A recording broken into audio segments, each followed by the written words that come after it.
Matthieu 14, 27 à 32. Je sais beaucoup, peut-être sont là parce qu'on voulait parler du feu, mais c'est Dieu qui programme. Moi, je voulais programmer, continuer un message sur le feu, mais le Seigneur m'a montré le cœur de beaucoup de gens qui sont dans le découragement. Si tu es découragé, et que si tu as du feu, que tu es découragé, ça ne sert à rien. Donc le Seigneur, si tu n'as pas été là le vendredi passé, les messages il y a sur YouTube, il a fait passer, mais le message sur le feu reviendra. Ne vous en faites pas, ça va revenir. Ça peut être un vendredi, ça peut être un dimanche. Et c'est sûr que ça sera un dimanche pour tout le monde. Parce qu'il y a beaucoup de choses à dire sur cela. Et beaucoup à ne pas faire aussi. Ok. Matthieu 14, 27 à 32.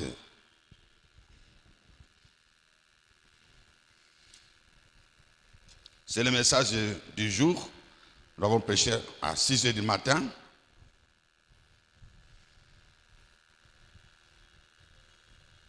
Donc à 5 h moins le quart.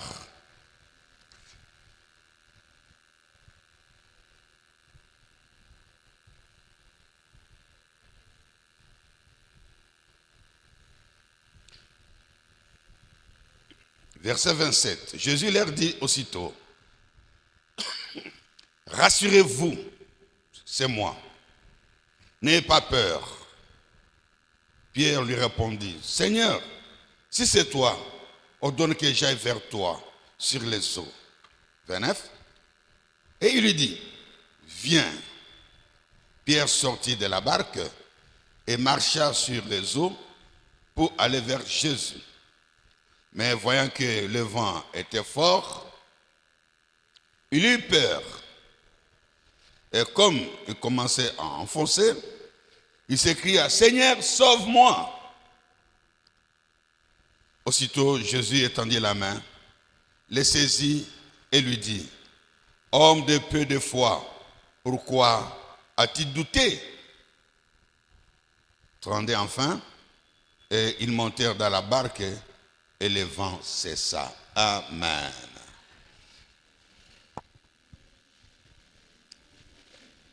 Ce message, c'est pour encourager quelqu'un.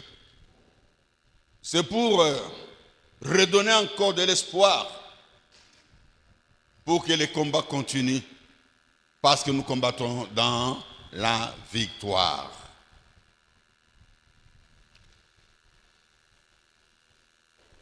Nous avons toujours dit ceci, la Bible déclare que ce n'est pas vous qui m'avez choisi, c'est moi qui vous ai choisi. Si nous sommes ici, bien-aimés aujourd'hui, c'est parce que Jésus-Christ nous a attirés. Personne ne vient vers moi si mon Père ne l'attire. Donc si nous venons prier, si nous devenons des fidèles d'une église, si nous devenons des chrétiens, des croyants, c'est sûr que nous avons entendu la voix de Dieu et nous avons cru à cette voix. Nous avons reçu cette voix et nous avons cru au nom de Jésus. Et cela a fait de nous les enfants de Dieu, selon Jean 1,12. À tous ceux qui l'ont reçu, qui croient en son nom, la parole les a donné le pouvoir de devenir enfants de Dieu, lesquels sont nés. Donc nous devons comprendre, enfants de Dieu, si tu fais une année, 2 ans, 3 ans dans une église, et que tu es régulier, c'est l'un des signes qui te montre que toi, tu aimes Jésus, toi, tu veux de Jésus, toi, tu crois en Jésus-Christ. Moi, je m'adresse à toi, parce que la foi est individuelle. Bon, il y en a qui viennent pour suivre le mouvement, les amis, tu vas où? Je vais vendredi à la prière, ainsi de suite. Oh, allons-y aussi, ainsi de suite. Moi, je parle de celui qui sait pourquoi il vient prier. Celui qui reconnaît Jésus-Christ comme son Seigneur, véritable. Alors, le message est pour toi. Alors, ici, nous voyons que Jésus parle aux disciples, rassurez-vous, c'est moi. Pourquoi? Parce que c'est Jésus-Christ qui les avait donné l'ordre de traverser les lacs. C'est sur l'ordre de Jésus qu'ils devaient traverser les lacs. Ce n'est pas par eux-mêmes, ce n'est pas par un coup de tête. C'est celui non, on va traverser les lacs. Non, c'est sur l'ordre de Jésus qu'ils ont traversé les lacs. Quand vous lisez depuis le verset, je crois, 22 au début là-bas, on montre qu'ils sont allés sans Jésus. Jésus était resté pour prier. Et Jésus les a rejoints en plein milieu du lac. Et lorsque Jésus les a rejoints en plein milieu du lac, le lac était tourmenté, en ébullition. Et quand Jésus s'est approché d'eux, tous ils ont cru que c'était un fantôme, parce que aucun homme ne peut marcher sur l'eau. C'est impossible. Seuls les chrétiens peuvent marcher sur l'eau. Pourquoi cette différence? Un chrétien, c'est un homme qui croit en Jésus. Mais l'homme normal ne peut pas marcher sur l'eau, mais un chrétien peut marcher sur l'eau. Mais pour qu'un chrétien marche sur l'eau, il doit être avec Jésus. Alors, bien aimés dans le Seigneur, ce que nous devons comprendre au travers de ce message, c'est que quand Jésus a ordonné à Pierre de marcher sur l'eau et d'aller vers là où il était, bien aimé, Pierre a obéi et il a marché sur l'eau, sur ordre de Jésus-Christ. Cela veut dire quoi pour nous dans ce message d'aujourd'hui? Cela veut dire tout simplement que, avant de rencontrer Jésus-Christ, Pierre, qui était un grand pêcheur de poissons, un grand nageur, il n'avait jamais vu quelqu'un marcher sur l'eau. Ni son père, ni son arrière-grand-père, ni ainsi de suite. Personne n'a jamais vu ça. Mais voilà, subitement, Jésus demande de marcher sur l'eau. Parce que Jésus marchait sur l'eau. Demande, marche sur l'eau. Viens là où je suis. Veut dire, marche sur l'eau. Comme je l'ai dit, il n'y a que les chrétiens ceux qui peuvent marcher sur l'eau. Pourquoi? Parce qu'un chrétien est céleste. Mon démignon, un croyant, c'est à l'icolo. Avant de devenir chrétien, nous sommes des terrestres, des simples humains. Rien d'extraordinaire ne peut se faire dans notre vie. Mais lorsqu'on est avec Jésus-Christ et qu'on croit à sa parole, on marche sur l'eau. Marcher sur l'eau, c'est le surnaturel. Marcher sur l'eau, c'est la vie céleste. Marcher sur l'eau, c'est avoir un autre corps invisible à l'œil uni. À l'œil nu plutôt. Et c'est ça qui fait de nous des enfants de Dieu. Quand je marche sur l'eau, ça prouve que je suis céleste. Mais si je m'attarde sur marcher sur l'eau, tu ne vas pas comprendre. Voici les signes qui accompagneront ceux qui auront cru en mon nom. 1. Ils marcheront sur l'eau. 2. Ils chasseront les démons. Ce n'est pas eux qui marchent sur l'eau à ce niveau-là. Mais, premier signe, ils chasseront les démons. Qui es-tu, toi, pour chasser un démon que tu ne vois même pas? Et les démons obéissent. Ce n'est pas donné à un homme normal de chasser un démon. Il n'y a que les chrétiens qui peuvent chasser les démons. Comme il n'y a que des chrétiens qui peuvent marcher sur l'eau. Marcher sur l'eau, c'est marcher sur le monde. Qu'est-ce que la Bible nous dit? Je vous ai donné le pouvoir de marcher sur les serpents, sur les scorpions et sur toute l'absence de l'ennemi. L'eau qui peut t'engloutir, toi tu as le pouvoir de marcher sur l'eau car cette eau est satanique. Tu dois marcher sur l'eau. Quel est ce problème qui va te tourmenter, qui va t'engloutir?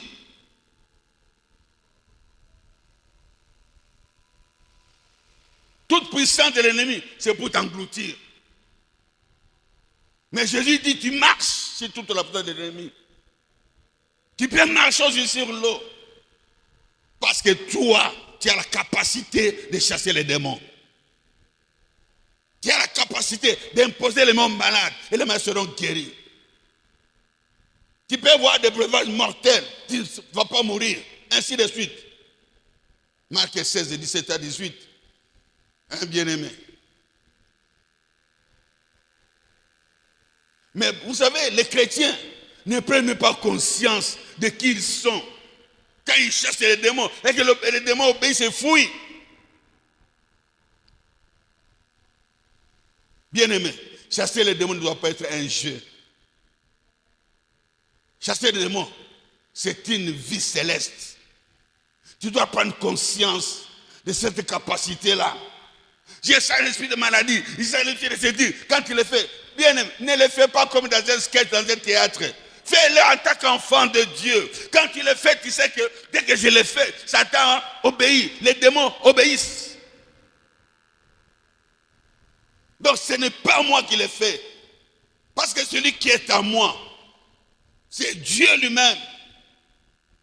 Il est plus puissant que celui qui veut m'engloutir. Alors j'ai la capacité de le chasser. J'ai la capacité de marcher sur lui. J'ai la capacité de détruire toute sa puissance. Parce que je suis un enfant de Dieu. Parce que je suis céleste. Je peux marcher sur le monde. Sur le monde, il y a quoi? Il y a de l'eau, il y a du feu, il y a tout. Même la Bible déclare dans Ésaïe 42, verset 3. 43, verset 2, voilà. Je vais vérifier ça pour toi. Pour que tu puisses pas noter un verset qui n'existe pas.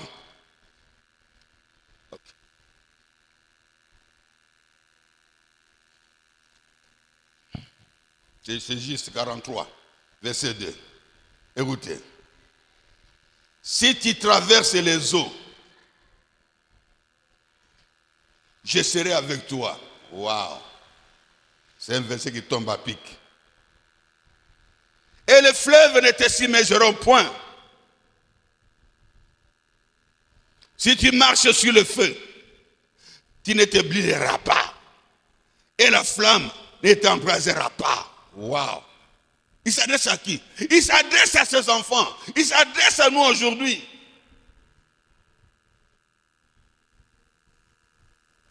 Pierre a marché sur l'eau. Esaïe le confirme. Tu ne seras pas submergé par des fleuves. Okodindate. Attends que bibale. Manto.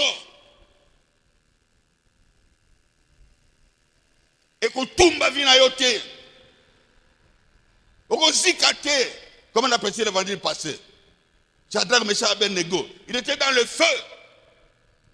Mais ils étaient avec les feux dévorants. Rien. Au lieu que le feu les détruise, les brûle, c'est eux qui ont neutralisé le feu de ce monde. Oui, bien-aimé dans le Seigneur, quand tu vois seulement les signes en toi, de parler en langue, je ne parle pas des langues des sorciers, parce que quand nous parlons en langue, il y a des sorciers qui parlent en langue. Mais si toi tu sais que ta langue, c'est la langue de Dieu, qui parle une nouvelle langue céleste, bien-aimé, sois fier.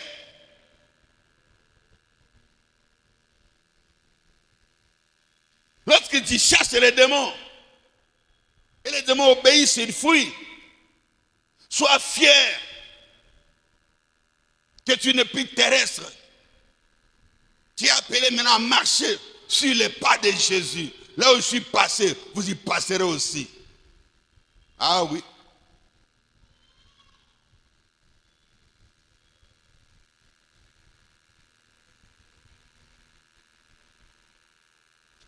Quelqu'un m'avait posé la question un jour, homme de Dieu.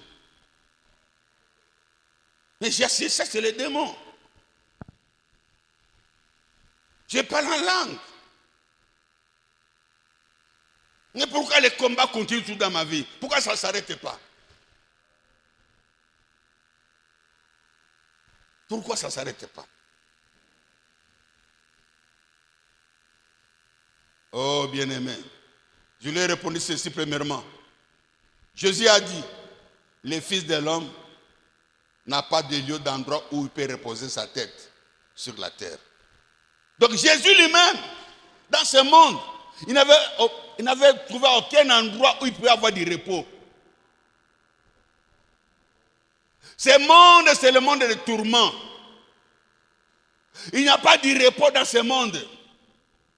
Il n'y a pas de repos dans aucun lieu, même dans ta famille, même dans ton mariage, même à tes études, dans tout ce, même quand tu as l'argent, tu n'as pas de repos. Il n'y a nulle part, rien ne te donnera du repos. Tu peux chercher dans le monde le repos, il n'y en aura pas, parce que le repos c'est céleste.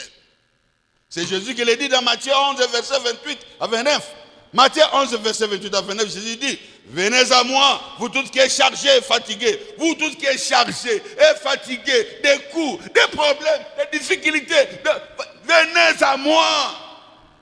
Moi, c'est moi qui donne le repos. Le repos, c'est la paix. Jésus l'appelle le prince de paix. Isaïe 9, 5. Le prince de paix. Bien-aimé, quand tu deviens chrétien, sache que tu marches avec Jésus. Dans ce monde, la Bible nous dit que, acte 10, 38, la Bible déclare que Jésus il était loin. Vous avez vu comment Jésus était loin du Saint-Esprit, qui allait de lieu en lieu, faisant du bien, il allait de lieu en lieu, faisant du bien, guérissant tout ce qui était sous l'empire du diable. Quand Jésus t'enlève de l'empire du diable, du monde des ténèbres, du monde des humains, il fait de toi un enfant de Dieu, pour que toi aussi tu fasses de même. Quand Jésus a rencontré la femme samaritaine, elle était tourmentée. Mais quand il a écouté Jésus, elle a accepté Jésus-Christ. Jésus lui a donné de l'eau de vie, la parole de vie, la vie spirituelle. Comme j'ai prêché le vendredi passé, qu'est-ce qui s'est passé? Elle, à son tour, elle a amené aussi Jésus dans toute sa ville. Les gens ont couru à Jésus. Ils ont écouté Jésus. Ils ont eu la paix. Ils ont eu des solutions. Et pourtant, depuis le temps de Jacob, parce que la femme samaritaine a dit à Jésus, es-tu plus grand que notre aïeux Jacob qui a construit ce puits? Et il a bu lui-même ses enfants, les enfants des enfants et jusqu'à aujourd'hui. Jésus a dit, si quiconque boit encore de cette eau aura encore soif. Parce que cette eau, c'est de l'eau terrestre. Il n'y a que de l'eau céleste. L'eau vive. L'eau vive. Et cette eau, vendredi passé, j'ai donné le passage de Jean 7, 37 à 39. 37 et 39. Venez, vous tous, boire de l'eau. Il paraît de l'Esprit de Dieu que devait recevoir ceux qui croyaient en lui. Car l'Esprit n'était pas encore, verset 39, car l'Esprit n'était pas encore. Oui, bien-aimé dans le Seigneur. Elle a bu cette eau, la femme samaritaine. Il est allé faire boire aux cette eau. Et les gens ont eu la paix. Venez seulement pour tout ce qui est chargé fatigué. Il n'y a pas de repos. Il n'y a pas de solution. Le dimanche passé, j'ai prêché sur ça. Tu peux trouver du travail, ça ne te donnera pas de repos. Tu peux trouver le mariage, ça ne te donnera pas de repos. Tu peux tout trouver. Mais si Jésus est dans ton travail, il est dans ton mariage, il est dans tes études, partout où il est, tu as du repos, tu as la paix. C'est en Jésus-Christ qu'il faut se réfugier. Alors nous devons savoir, bien aimé dans le Seigneur, pourquoi toujours des combats? J'ai répondu à la personne qui m'avait posé la question. La vie du combat, c'est la vie d'un enfant de Dieu. Malheureusement, les chrétiens n'acceptent pas les tribulations, ne supportent pas les persécutions. Les chrétiens ne veulent pas de cette vie-là. Oui, bien-aimés, les gens du monde n'acceptent pas les tribulations. Les gens du monde n'acceptent pas les persécutions. Ils n'acceptent pas ça. Les gens du monde n'acceptent pas la faim. Les gens du monde n'acceptent pas les tribulations. Non. Les gens du monde n'acceptent pas la mort. Mais celui qui a Christ, il dit ceci: qui me séparera de l'amour de Christ? Romains 8, 35. Serait-ce la tribulation, l'angoisse, la persécution, l'épée, les périls ou la mort? Verset 38 à 39. Toujours Romains 8. Car j'ai l'assurance que ni la mort, ni la vie, ni le présent, ni l'avenir, ni la hauteur, ni la profondeur, ni les choses présentes, ni les choses à venir, ni aucune créature ne pourra me séparer de l'amour de Dieu manifesté en Jésus-Christ, notre Seigneur. Quand je suis avec Jésus, bien-aimé, rien ne peut me séparer de cet amour, car il est avec moi. Il a dit: je ne t'abandonnerai point, je ne te délaisserai point. C'est encore d'actualité, c'est toujours d'actualité, ça sera toujours d'actualité, parce que Dieu ne marche jamais, il ne t'abandonnera jamais. Tant que tu marches avec lui, sache que tu es avec lui. Même quand il descend avec toi. Même quand tu vas à droite, il est avec toi à droite. Même quand tu vas à gauche, il est avec toi. Il n'agit pas, mais il est avec toi. Mais quand tu vas revenir à droite là où il est, tu vas voir sa main. Tu vas voir sa main, bien-aimé. Voilà pourquoi il dit, dans Jean chapitre 16, verset 33. Je vous ai dit ces choses pour que vous ayez la paix en moi. Je vous ai dit ces choses pour que vous ayez la paix en moi. Vous aurez des tribulations dans ce monde.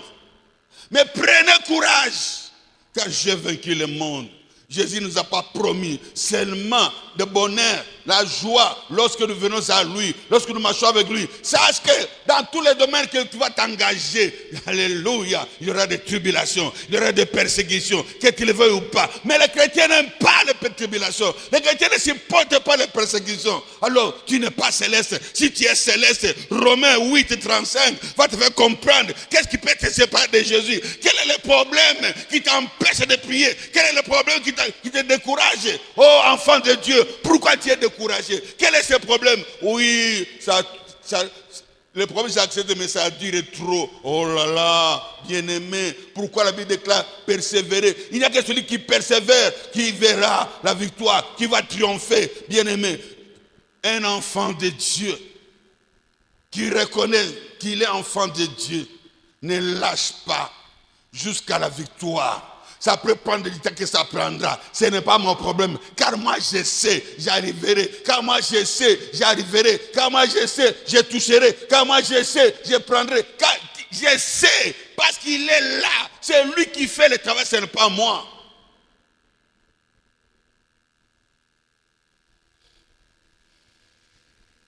Alors qu'est-ce qui s'est passé? Jésus dit, viens. C'est ça, Pierre. Bien aimé, Simon sort de la barque où tout le monde était là. Il marche sur le premier pas. Il marche sur le deuxième pas.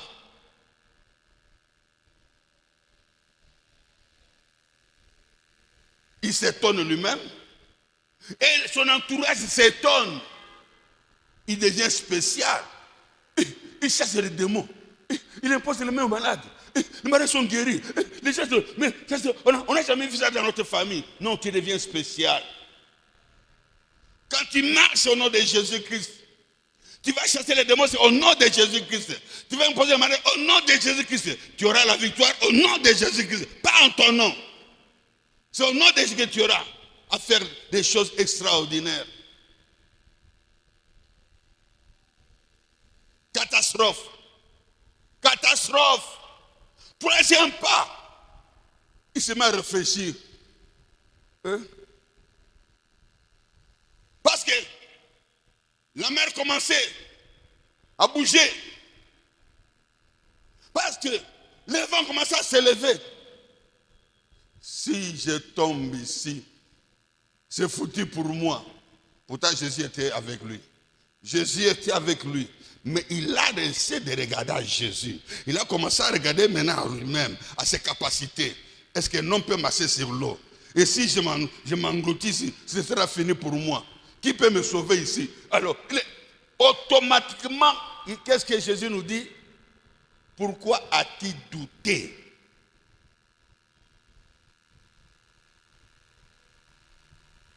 Pourquoi tu as douté? Tu marches avec Jésus. Parce que le combat devient difficile, tu doutes. Tu marches avec Jésus. Parce que la victoire ne vient pas rapidement, tu doutes. C'est ça qui amène l'échec dans la vie chrétienne. Le doute sur la personne de Jésus. Le doute sur la présence de Jésus. Le doute sur les capacités de Jésus.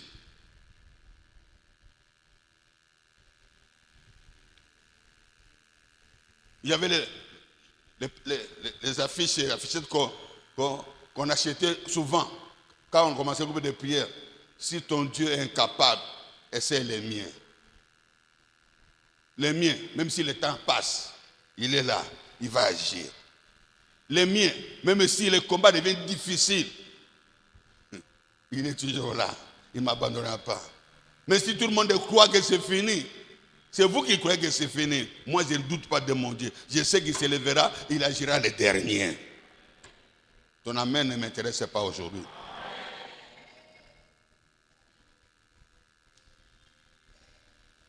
Oui, bien-aimé, c'est ça qui est grave dans la vie chrétienne. Lorsque les enfants de Dieu commencent à douter de leur Dieu. Et pourtant, tu as vu les signes que Dieu est avec toi. Mais puisque les combats commencent à devenir intenses, tu commences à chercher de l'aide même dans la famille, auprès des amis. Mais ils ne sont pas célestes, bien-aimés. Ils ne sont pas célestes. Quand tu vas chercher de l'aide chez ton ami, chez ta mère, chez ton père, chez ton grand frère, lui il est catholique, lui il ne prie pas, lui il est protestant, lui il est ceci, ainsi de suite. Il n'a jamais chassé les démons. Il n'y a pas de signe de Dieu en lui. Tu vas chercher du secours auprès de lui. Pourquoi? Parce qu'il est terrestre. Ceux qui étaient dans la barque, Pierre, tu sais sur quoi tu es en train de marcher. Un homme ne marche pas sur l'eau. Toi, tu n'es pas un poisson. Pourquoi tu fais là? Le monde ne pourra que te donner ce que le monde possède. La connaissance terrestre. Ils vont te ramener sur la terre. Pierre, en marchant sur l'eau, il était déjà céleste. Mais en réfléchissant en tant qu'humain, il est redevenu humain. Il a commencé à s'enfoncer. Waouh!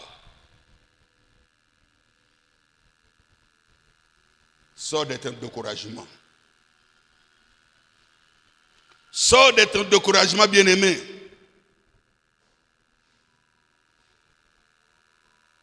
Lorsqu'un chrétien cesse de croire, il devient céleste, il devient terrestre. Je répète, lorsque tu arrêtes de croire que Dieu est capable de trouver la solution à ton problème, tu deviens terrestre. Tu n'intéresses plus Dieu. Tu n'intéresses plus Dieu. Amen. Alléluia. Qu'est-ce qu'il nous reste à faire à ce moment-là? Maintenant, la solution. 1 Pierre 5, 6 à 7.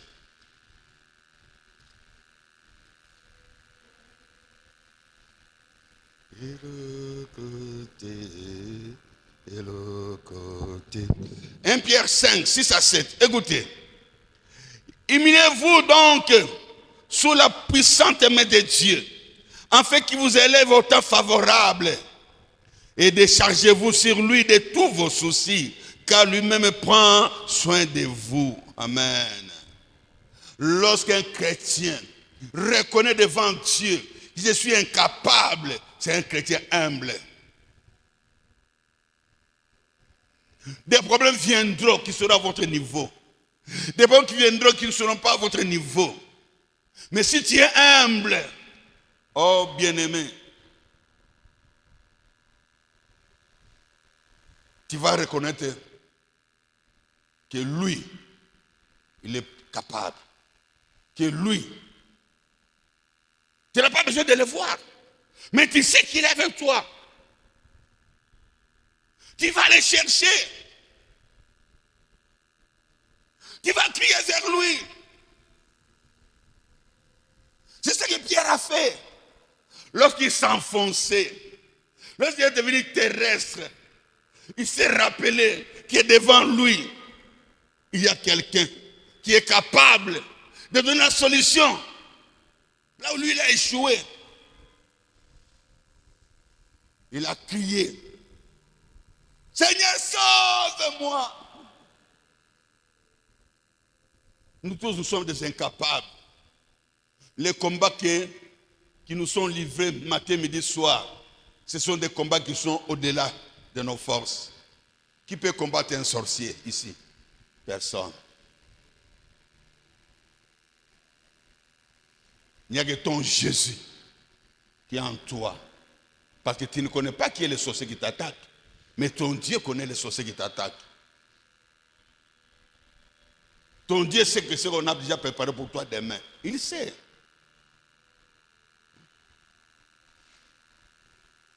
Devant n'importe quel problème, soyez humble. L'humilité précède la gloire. Apporte l'élévation.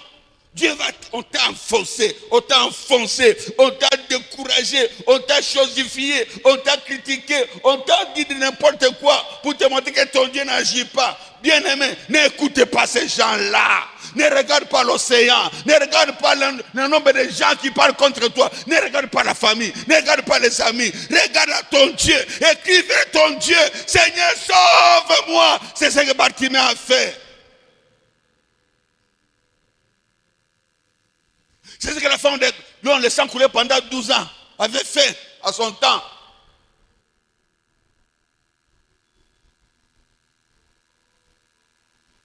Bartimée a crié.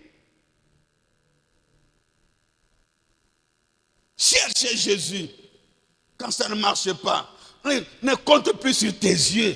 Ne compte plus sur ton diplôme, ne compte plus sur tes capacités, ne compte plus sur ta beauté, ne compte plus je suis l'aîné de la famille, ne compte plus, non, mon père est riche, ne compte plus sur tout ce que tu possèdes. Ça ne sert à rien dans le combat spirituel, ça ne sert à rien dans la persécution, ça ne sert dans la tribulation. Ce qui sert dans la tribulation, c'est ton Jésus. Le Dieu de la miséricorde est capable d'agir, il est capable de te délivrer, il est capable de te libérer dans n'importe quelle situation. Et la façon il va te délivrer, il va te libérer. Ce n'est pas comme ton oncle peut te libérer. Ton oncle va même fuir. mais lui ne fuira jamais. Il n'y a aucun problème qui n'a pas accompli à la croix du mont Golgotha. Ton problème a déjà la réponse. Avant que tu viennes ici, ton problème a déjà la réponse. Avant que tu arrives ici, ta solution est déjà là. Avant que tu arrives ici, la réponse est déjà là. Pourquoi tu as peur? Pourquoi tu as peur? Persévère tout simplement. Le Seigneur te dit persévère, persévère, persévère. Crois que je suis vivant. Crois que je suis réel. Crois que je suis capable. Ton Dieu est capable. Le Dieu de la miséricorde est capable. Je ne vois pas un problème ici qui n'a pas de solution. Ton problème a la solution. Ton problème a la solution. Arrête de te décourager. Ce sont des hommes de ce monde qui se découragent. Mais un chrétien ne se décourage jamais. Un chrétien ne peut jamais se décourager. Un chrétien ne peut jamais échouer. Parce que son Jésus n'a jamais échoué.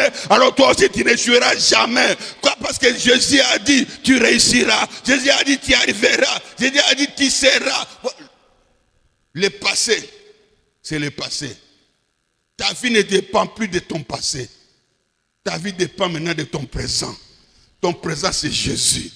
Tant que Jésus est avec toi, laisse-le te sauver.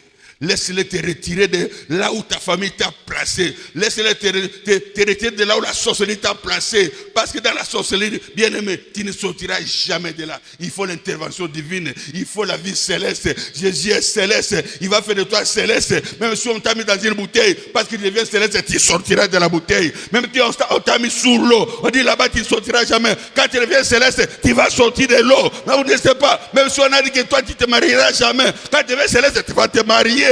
Mais si on a dit toi tu n'auras jamais de diplôme, bien aimé, le diplôme va te suivre dans ta maison. Parce que c'est Dieu qui va mettre le diplôme. C'est Dieu qui va te donner ce que le monde t'a refusé. Le monde ne veut pas que tu aies de l'avant. Le monde ne veut pas que tu réussisses. Mais si tu es céleste, tu vas réussir. Si tu es céleste, tu vas arriver. Si tu es céleste, tu seras guéri de ta maladie. Si tu es céleste, même si la maladie est héréditaire, toi tu es céleste, cette maladie n'a rien à voir avec toi. Parce que toi tu es un corps nouveau. Toi tu as une vie nouvelle. Toi tu es spécial. Est-ce que tu es spécial? Que ceux qui sont spéciaux applaudissent pour les rois des rois. Ils applaudissent pour les seigneurs des seigneurs. Que celui qui est spécial applaudissent pour les seigneurs des seigneurs. Crois seulement. Crois seulement, enlève les découragements. Crois seulement, enlève les découragements. Parce que Jésus est vivant. Jésus est réel. Jésus est réel. Jésus est réel. Jésus est vivant.